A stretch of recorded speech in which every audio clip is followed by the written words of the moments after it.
নানা অসুবিধার কারণে আমি এতদিন কোনো ব্লগ দিতে পারিনি।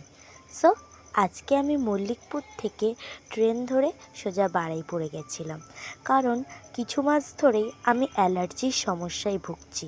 তাই একজন ভালো ডার্মাটোলজিস্টের কাছে এসেছিলাম।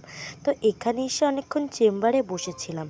ভোরবেলায় আমার বাবা এসে স্লিপ কেটে গেছিলো, আর এখন মা আর আমি এসে ডক্টর দেখিয়ে একটা মেডিসিন হাব থেকে আমার ওষুধ কিনলাম। তারপর সোজা বাড়ি চলে এলাম। আমাদের নতুন বাড়ি হচ্ছে, তাই বাড়িতে কাজ চলছে। তো বাবা বলল মিস্ত্রিদের জন্য একটু মুড়ি মাখ। তাই আমি এখানে পেঁয়াজ, টমেটো, শসা কাটতে বসে গেলাম। আর পেঁয়াজ কাটতে গিয়ে আমার চোখের অবস্থা তো অনেক নাজেহাল অবস্থা। আর আমার বাবাও যেহেতু সেন্টারিং মিস্ত্রির কাজ করে, তাই আমার বাবারও কাজের ছুটি আছে, আর বাবাও মিস্ত্রিদের সাথে কাজ করছে।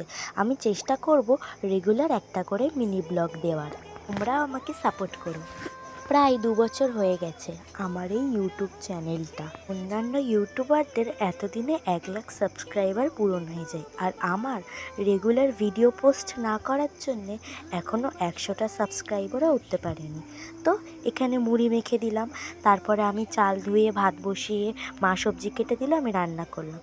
এই যে আজকে আমাদের কাজের প্রথম দিন, আর আজকে আমাদের বাড়িতে কলম উঠছে।